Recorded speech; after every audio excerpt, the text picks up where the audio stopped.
I finance mortgage. I'm Tiffanie Phillips, and today I am speaking with Holly McDonald with Compass Realty. Hi. How are you, Holly? Good. Thanks for having me. Yeah. I'm so glad. Thank you so much for joining me today. Just so we can kind of have a conversation and try to help some of our potential buyers, sellers, just to educate and empower them in this tricky market. Yeah. So just kind of get started here. What led you into real estate and how long have you been in it? Yeah, well, so interestingly, I've always loved real estate even since I was a child. But, life takes its twists and turns.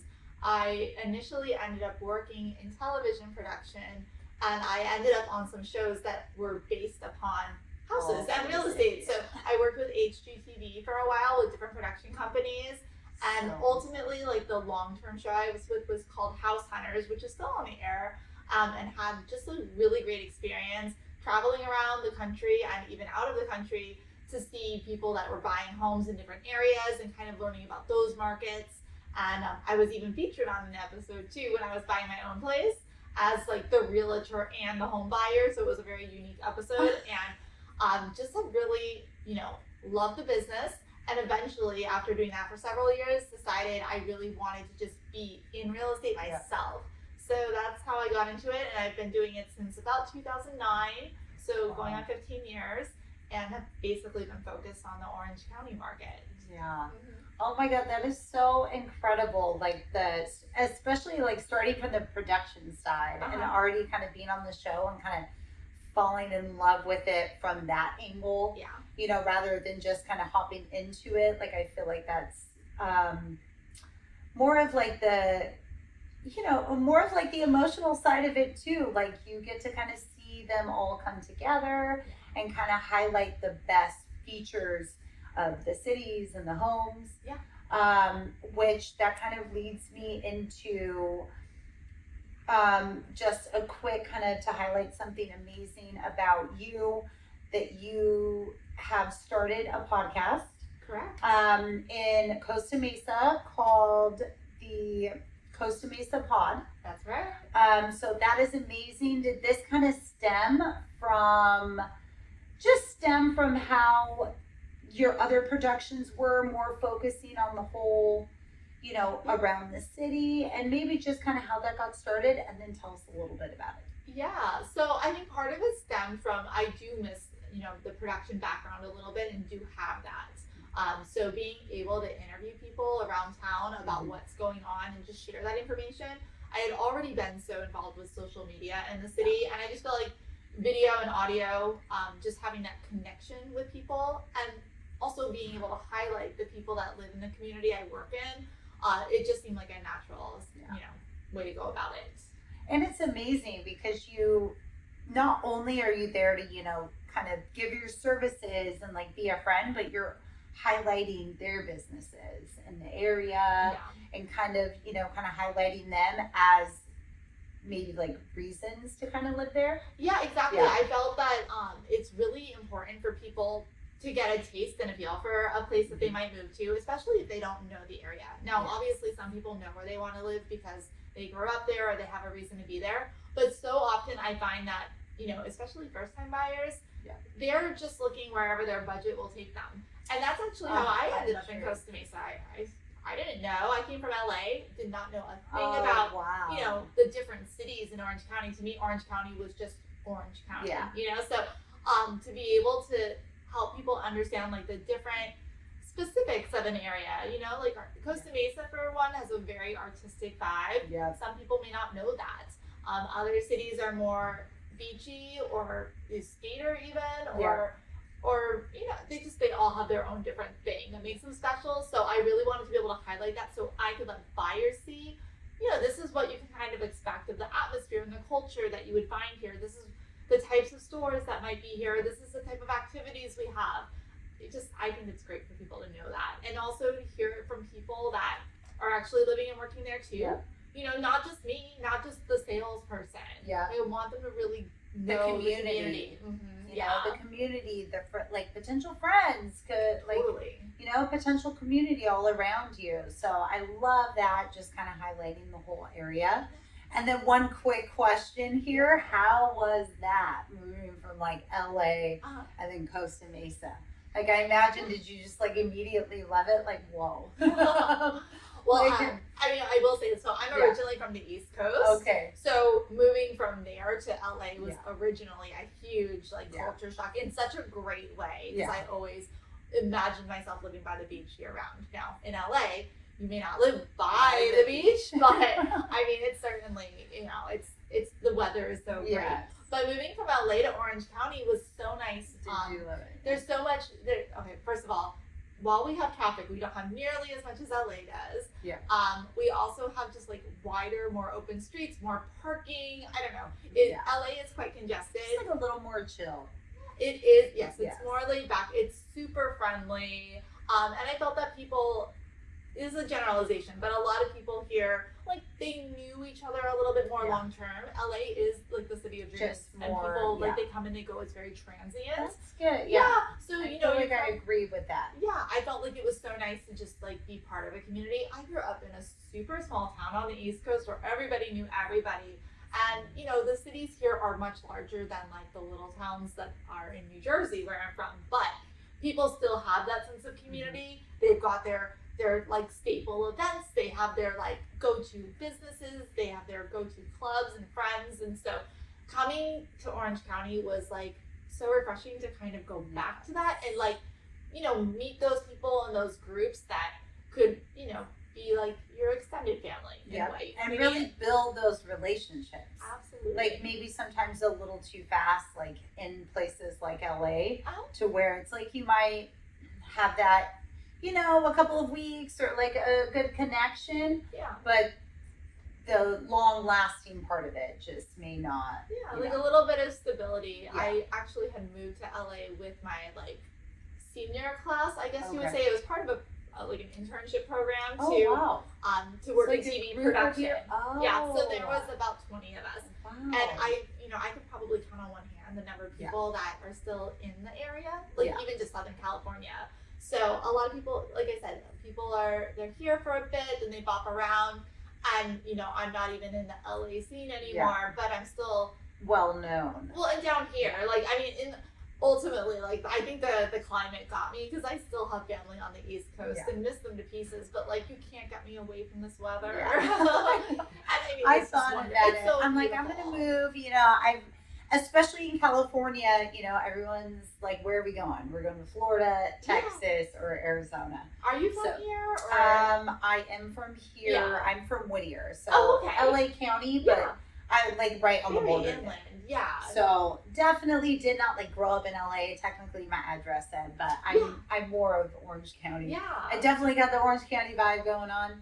But I've been at the beach in Huntington for about 7 years. And I actually did Costa Mesa for 3 years. So that was my first stop, my first move back. So I lived in Vegas, and then when I moved 2015, I moved to Costa Mesa. Well, and a lot of people come to Costa Mesa because it's a little on the outskirts, a little cheaper, a little more affordable, and it's by the freeway. That's what I loved. Yes, I could go anywhere. When I originally moved down to Orange County, I was still working in LA, in the Valley, so that's quite far from here. And so my initial thing was, let's do Huntington because it's basically the closest place you're gonna find something. But Huntington at the time, it was just getting, it was just a crazy market, and this was back in like 2007, 2008. Oh wow. And so it was like, well, what's the next closest thing to the freeway? And that was Costa Mesa. And it's a great, I'm so glad I did find it, but like I had no idea coming from Valley Village and Sherman Oaks area. Never heard of it. But it is just right on the outskirts. So like your podcast that is like amazing. Like you said, it's very artistic. They do have a lot of great just to hone in on. I love when it's attached to real estate and it's like highlighting not just the property, but the whole vibe of where you're going to be living. So what about, so this has been a little more of a trickier market. What pivots and adjustments have you made, maybe with your buyers or sellers, just to kind of help navigate them through this? So I think there have, obviously there's different ways to pivot with both sides of the market. So with buyers, it's obviously been an affordability issue. And if you're stuck on interest rates as your, main factor, you do have to be creative. And by creative, I mean, you have to have the right team as far as who you're talking to, because there are different ways to get your rate reduced or to have sellers help you to reduce your rate through credits. So you have to have that education. So a lot of it has been education and like teamwork. Otherwise, they're not going to know those options exist. And if they're the type of person that just hops on, a generic website to see what are the rates today and then plug away and figure out what your payment's going to be, you could be very easily scared off and think, well, this isn't the right time for me. But on the other hand, it truly could be the right time for you because let's look at the reasons. You've got less competition from other buyers. You have less likelihood of having to pay over the asking price and get into a bidding war. So these things, you might be faced with in a couple of years. We certainly were faced with them 2 years ago, and that's, how we ended up with prices where they are now. And regardless, the rates have gone up, but the prices have not come down, really. I mean, maybe there's exceptions, but overall, our average prices are pretty much on the high side. Now, for sellers, the pivot has been, if you're the type of person that just looks at year over year and how much appreciation can I expect and all of these things, and you're just trying to like manipulate it into why you should get a certain price, you have to be very realistic about the pricing because we don't have as many buyers, they are being pickier because the same house that they could have bought 2 years ago at half the interest rate is going to be costing them several $1,000s a month more now. So it's like, has their salaries gone up that much? No, maybe a couple people, but like, it's very rare. So sellers have to be realistic. Look at the pricing, look at what's actually selling. That it will get sold and you can still get a great price, but it might just take a little bit longer. What have you kind of seen? I did just see something, so tell me if you agree with this. If a home is sitting on the market for over 30 days, is it more recommended? And usually what I recommend to my buyers, from the loan side, so I like to hear from the realtor side, instead of asking for a price cut, we ask for those seller credits. So like, how do you kind of guide on that? Well, see, that's where it does get tricky. Because yes, I generally do say over 30 days, if you're not getting offers or you're not getting close to what you want, that typically does say something about the pricing. Now, this is, again, generalization because there could be a lot of different reasons. But if it is the pricing, where I can see from your side as a lender to try to get the credits, yes, that is something that sellers should 100% be open to. Instead of cutting it. But go for the seller credits. The hard thing though is like if you want to get more action immediately, the price cut is what people are going to see. Because no matter how much like we can position it to other agents that the seller is open to, a credit or whatnot for the loan costs, it's hard to. The best way to get it in front of 1 million people at once is to cut the price because then it's going to show up on all the websites. Everybody's going to take notice of it. So, it kind of depends on the strategy there. If you're a seller that wants to try to get as many eyeballs and get your offer as quickly as possible, probably the price cut's going to be the better way to go about it because you're just going to hit more eyes. But if you are a seller that, you don't want to reduce the price, but you are willing to offer the credit, then you have to make sure your agent is getting the word out there. Like, they have to be shouting it from the rooftops. They have to be marketing it to the best of their ability to make sure that people understand that even though you might be paying like $25,000 more for the house, you could still potentially have a lower payment for the buyer, which might be from the feedback what's holding people back. And then that they're more, because like if I hear that, that would be kind of gold. Even if we saw a price cut, I would tell my client like, okay, now try to get some seller credits. Too, So I am one of those ones that are like, okay, once how much can you take? I'll be like, at least just, you know, because right now also what we're kind of pushing that kind of fits in that that whole realm, the 1.0 buy down. So since the rates are anticipated to go down, Right. so that's a big one to where we're like, instead of cutting it, get that, because usually going to be in around that, like what they would cut it. I think just from a real estate, like Yeah, a real but you guys don't really prefer that. Well, it's just It's there's a harder to couple of get reasons. It's a harder reason. It's harder to get the word out to get like those new, like that surge of activity. First of all, you get the surge when you have the price adjustment. Also, like say you're an agent that's working in a specific neighborhood. If you there's positives because if you cut the price, then that could drag down the comparables. Yeah. But you could also potentially get a bidding war if you cut the price to the right place, and then it's like, well, then it could go back up the opposite way. So I think it really kind of depends on the timing. But the ultimate thing is like time kills price. So the longer a home is on the market, because then people are already like, especially because they do have people like us too. Like, like I look at that too, and I'll kind of point it out like, oh, it's been on here longer. We could probably get seller credits. I think ultimately, like in my opinion, is if you're a seller and your home is slightly overpriced, because that's why and that's the reason you can tell you're not getting the offers, and you have to be very what's the word, like objective about it, not subjective. Yeah. And sellers are usually subjective. You want to be completely like unbiased about it, let's say, and look at, okay, why is my home not selling? Like, it does it not have the modern features, or are we priced too high compared to a home that had more of a modern update to it? Then these things are reasons to adjust your price accordingly, because clearly if the market liked it in 30 days, that's plenty of exposure. And now we're past the holidays, so that's not an excuse. So now no more excuses. So like it's too high. So you give it a little bit of time. Cut the price, you know, and I know the lenders will probably want to try to get the credits, but with the rates, you know, everybody's insisting that they will be coming down. We just don't know the exact timing. If you can like just suck it up as a buyer, not to be insensitive, but suck it up for the few months or the 6 months. And we try to do that math for them. That's where we're like, look, it's on, you know, hopefully it's maybe like a year. Yeah. Like, and you always want to kind of bring it up. Like, you know, I wouldn't want to, like in a couple of months. No, we'll probably like, look, let's do the math from like, you know, 12 to 18 months. Yeah. And then hopefully, or those 1.0 buy downs help. So now that we are on this topic, that leads me into my next.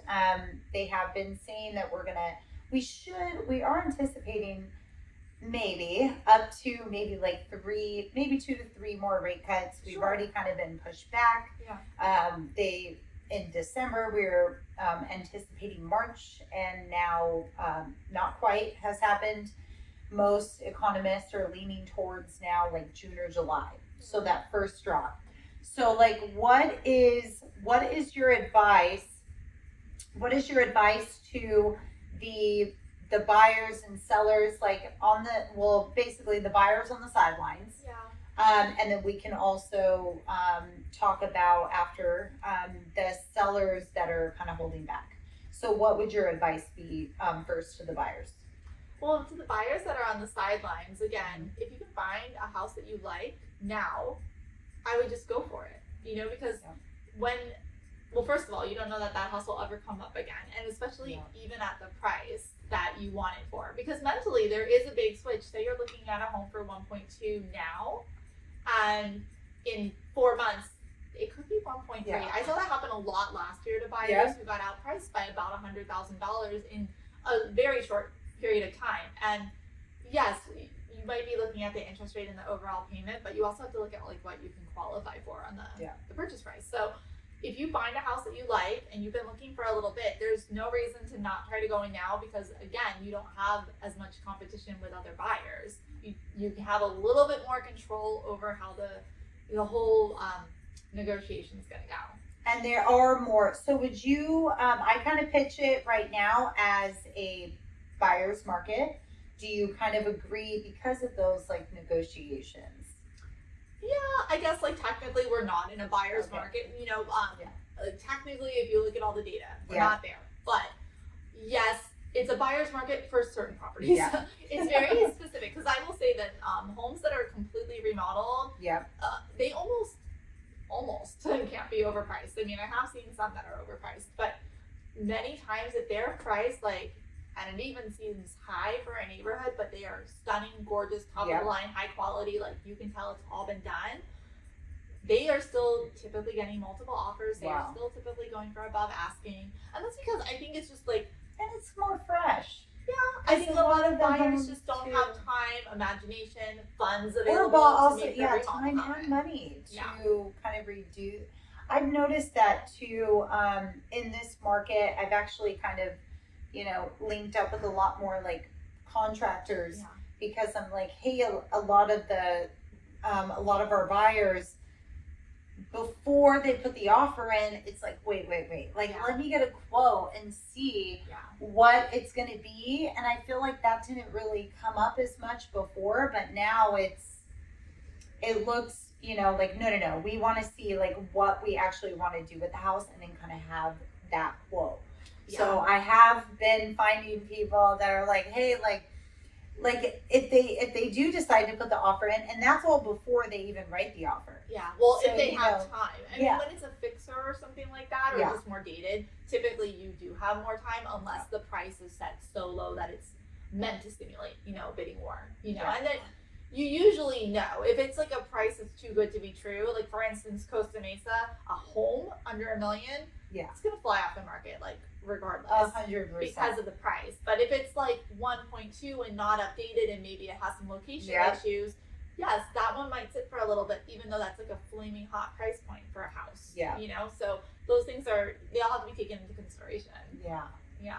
100% it is. And then now, for what would your advice be to the sellers that are kind of holding back also, and what are some of the reasons that they might be holding back? I think there's so many reasons, Yeah. but usually it's because of the fact that they haven't identified where they would want to go because there's not a lot of inventory.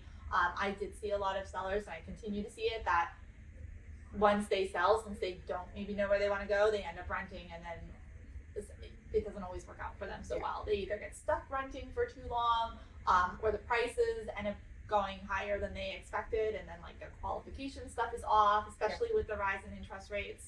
So that can be a double-edged sword. But I will say, if you're a seller that wants to try to sell your home contingent on finding something else, you have a lot more opportunities now because, with buyers not having as many options, they are usually more accommodating to that. You could always do a rent back on your house until you find I've seen another a lot house. of those lately. Yeah, or you could just take your chances and sell it, take your money, and figure out what you're gonna want to do. Because not every seller is looking to turn around and buy another house or even stay in the area. Yeah. So if you have the opportunity to go to another area right now, I mean, this is a great time because other areas are not faring so well. Like you could take your California gold and put it into another property in another state where they're like not seeing as much appreciation at the moment and not seeing the bidding wars, and use that to your advantage, because now you can make a lowball offer. They got money in the bank. Yeah, you're the California buyer with cash that everybody hates out of state, but you're helping someone else because they're trying to sell their house and you're giving them that cash now.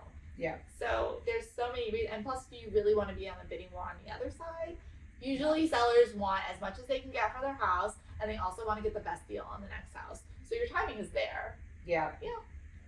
And some of them right now too. Like, do you have a lot of sellers that are kind of do a lot of your sellers kind of feel a little stuck maybe with the interest rates, like because the prices are so high? Is that like an issue that you see? Well, yes, a lot of sellers do feel like if they already are locked in at like a 3% interest rate, they're not looking forward to stepping up to that higher interest rate. Yeah, I mean that's kind of one of the struggles, right? Is that where they don't, and I feel like I've kind of seen that a lot lately, to where they did plan to only kind of be in their house for like, a couple of years, and a lot of people do want to move. It's just, well, so eventually, as we keep going on, I think it's going to be more and more sellers like coming out. I think as the rates get closer to where the We're low close. point was, I mean, if they can get probably within 2%, it'll be easier for people to justify a step up in house price, a step up in interest rate, and a step up in house size, or whatever, maybe location, whatever it is that they're looking for. But when it's such a big gap, and you're looking at like your property taxes are going to be X amount more, and that's not going to change, right? Unless you're able to use like a proposition or something. But for the buyers that typically bought in the last few years and are looking to step up in the next 5 years, yeah, they're like, oh my gosh, my taxes are going to maybe double, and now because of the interest rates, my mortgage payment is going to maybe go up a lot. It's several $1,000s for a lot of people on a monthly basis, and that is that is a lot. That's hard. It's challenging. But we're in 2024 this year, and things are gonna start. The rates are gonna lower. I do want to point out that I think it's really important for people to look at what they've accomplished. Though, if you bought in like 2020, we all thought the market was like the tippy top. Like your appreciation could be a few $100,000. And so you have to also look at what is the difference, because now you've got this great hunk of a down payment, and that's the other thing that I don't even when you said that, once the rates do go down a little bit, then we will start seeing a lot of the people that do have, now they're going to start dipping into their appreciation like their equities into their equity, and use that to now get an investment or a new one. So that's definitely going to be huge too, and bring out a lot. Well, I think that's a really good point, because especially for people on like the lower end or the more entry level housing, if sellers or homeowners are potentially able to like cash out refi and maybe reinvest it into another property, that's what we're going to see soon. I think we're going to have a very it's going to be a bad chain effect for first-time buyers. So first-time buyers, that's all the more reason to get into the market sooner than later, when you don't have the cash investors and whatnot. Because they will be coming with all that cash up front. Yeah, so I mean, they're going to be the ones looking at the $500,000 price point, which hardly exists to begin with, but where it does, I mean, that's where the money goes first. Yeah, typically. That just kind of, when you said that like resonated with me, and now I'm like, okay. She's like, I'm gonna do a cash out refi mailer next. Watch out. I was like, wait a minute, I did not think of that. Yes, everyone in from 2020. Yeah, so that's another thing, just trying to educate our buyers that yes, the rates are a little higher, but even for the people, those high rates that they got into last year, now it's coming around. They are refinancing. There's a lot of lenders out there that there are a lot of lenders out there that are giving credit, that are, if you stay with them and refinance, and definitely there's a lot of accommodations going on, even from Fannie and Freddie giving credit. And even in this tricky market, there is a lot going on to where they're trying to make it a little more affordable and just possible for the buyers. So that's why it's like, just give us a call and try to get that roadmap going. I think that's kind of the first step. I think the big takeaway, especially for anybody thinking about buying, is that everybody's answer to the question is like, when's the best time to buy? It was before. It was in the past. Like you missed it already, so now yesterday. Yeah, now is the best time ago. Because literally, like I was just looking at this graph of the amount of appreciation you could expect over the last few years. And like I said, I bought in 2020. I thought we're going to be paying so much, and like who knows, because it was such a crazy volatile time. Yes. And we lucked out. I could not have predicted this, but seriously, the amount of appreciation everybody has experienced is so amazing. Like, what is the percent, or do you just kind of have a rough? It was like 7% each year. Each year. Yeah. So I mean, and we're in 2024. You could, I mean, just the amount of it. Like, I'm just even thinking like what just my like down payment was, and then now with the equity, like we made back that down payment. You got this extra.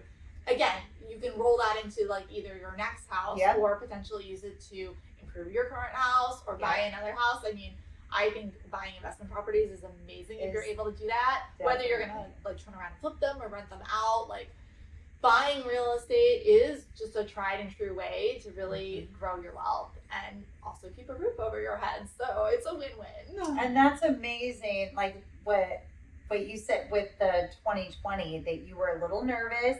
See, and I feel like that's where a lot of them are now, but ultimately it's like, but it's going to appreciate, especially in the market. All we've seen, yes, the rates have gone up, but so have the values, so have the prices. So it's still, everything is still continuing to go up. Yeah, So and I feel like even that story of yours like definitely helps and resonates with a lot of our buyers. Like, yeah, that and could be you. I think I could be wanna you. like just show the other side of the Yeah. coin too, just to be like so transparent. Is that Yeah. when I bought in Costa Mesa in 2008, like that was probably one of the worst times to buy. It ended up being a great thing, Yes. but in 2008, like we were in the middle of the short sale foreclosure crisis. Oh, wow. I didn't buy a short sale, but everything I was looking at was a short sale. And at that time, we still had a couple of more years to go to get to the bottom. And there's always got to be a bottom for there to be a top. And that was just a very extreme time in history. And so for like 2 to 3 years, I would get my little Zillow automated updates that would say, your value has gone down, you're in the red. And did that suck? Oh yeah, well, it didn't make you feel good. But then all of a sudden, the clouds parted, the rainbows emerged. Oh, and wow. everything started to go up. And then by the time that property finally sold, I forget what year it was, but it was probably around like 2016, 2017. And it doubled in value from what we bought it anyway, And that's just, that's a testament to Orange County and the strength of the Southern California market. But, it's very rare that the values go down. Even if they do, it's still the real estate, it's a long game. Yeah. You know what? One day I'm going to calculate. I will. I haven't done it yet, but I'm going to calculate how much I would have paid in rent for those years, even as it was going down. Yeah, I feel real. The mortgage payment was like the mortgage payment was pretty much in line with what my rental payment had been anyway. Yes, please share that with me. I want to see that. I'm gonna need some help from my husband on that one, but we will calculate because that's a lot of numbers. But we will calculate it out because I think it's just important to see. And as the rents go up, That's because now, you got to keep that in mind too, because the rents, would have keep going up. Yeah, over, But like I think it's more the reason to kind of put that money together, and ultimately we just need to highlight real estate as, building your wealth. Yeah, I think if you have, it is a long game though. It's very important to start just analyzing how you can get into a house. Most people that don't have that like 20% down payment don't need it. There's other ways to get into a house. Just scrape together whatever you can, because again, when you finally do like sell your first house, you're probably gonna walk away with enough equity to have 20% for the next one, and just being in that house will help you get there. Yeah, so important. And then just keep taking it out of there, and then if you do move primary each time, then you still get that smaller down payment. Yeah. You're still gonna put more down than like the 3%, but still not 20. Oh, you're the expert on the loan side. Yeah. But yes, as far as the real estate side, I just always encourage people, take the plunge, go for it. You're not going to regret being a homeowner. You're not going to regret not having a landlord to pay every month. So do it. Just do it. Well, and that was going to be my next question, like to the $1 million question. Is now the time to buy? Yes. Well, yesterday was. But since we can't, we missed out on yesterday, so do it today. So just to kind of wrap up here, what would be your, what is your advice for them to prepare? What are the best, kind of tips, tricks? We can start with the buyers and then we can go to the sellers.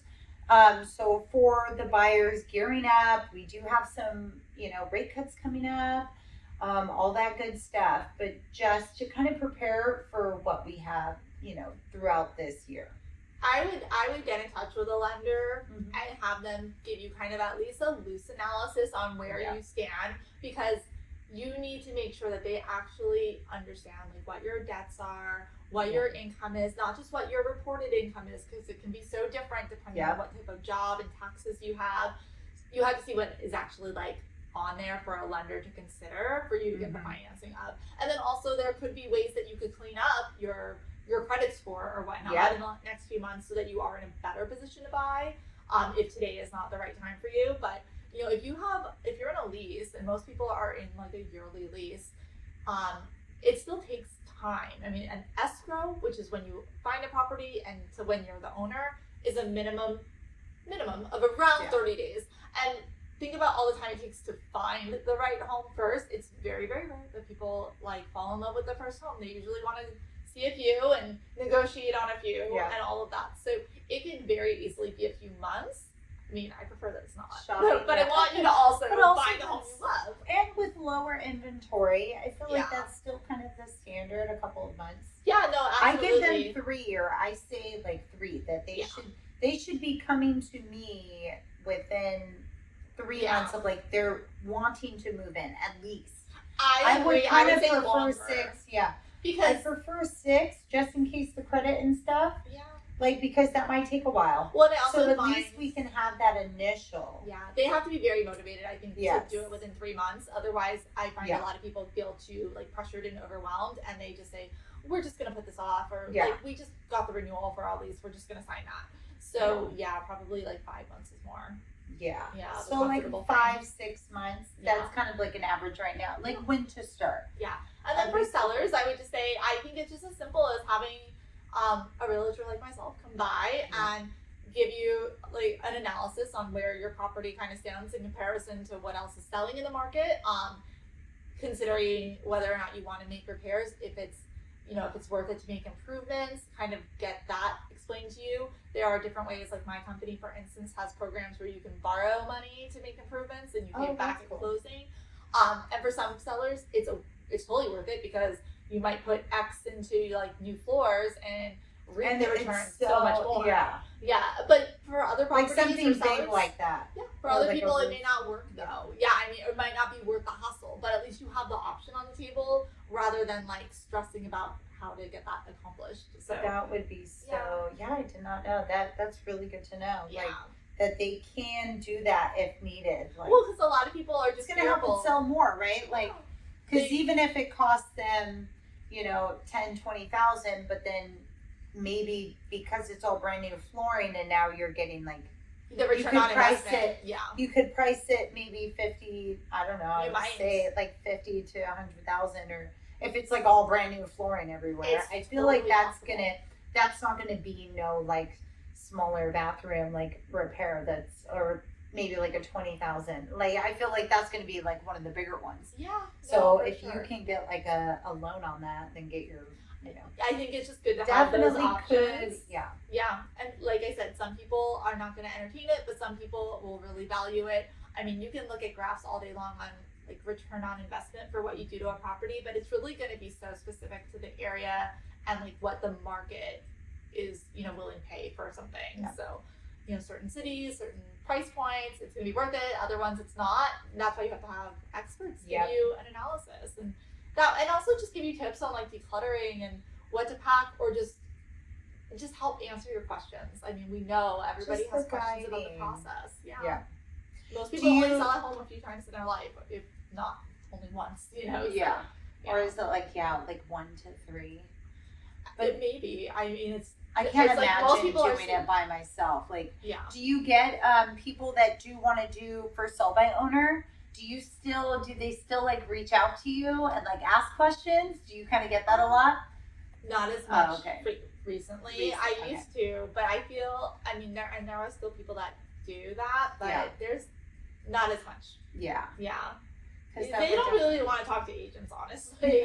Typically they don't, or they just want to maybe pick your brain, but usually they're very upfront with you that they're not working with an agent or paying an agent. So, okay.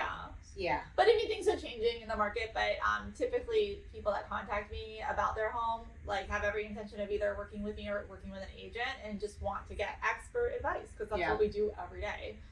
I have funded quite a few for sell by owners, but it is different because then like I would give them this like little generic like contract, they're very because like they wouldn't have one. Sometimes the title companies will help them, but Yeah. a lot of times they don't.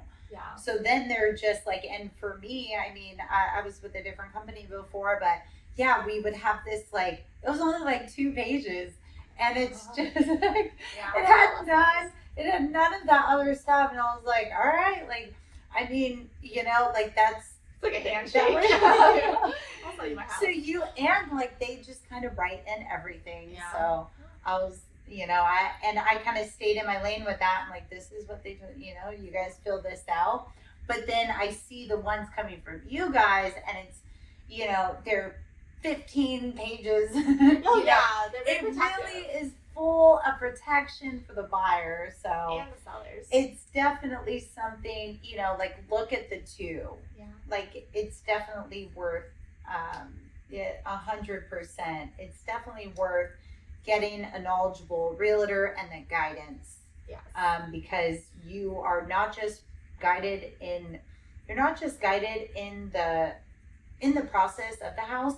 You're basically, that contract protects you Yeah. while you're a homeowner, Yeah. right? Totally. You know, 100%. just like maybe later down the line, you guys still have sections that, you know, it could pop up later, or things could pop up later, and you know, they have that protection when I feel like a lot or most of that is skipped Yep.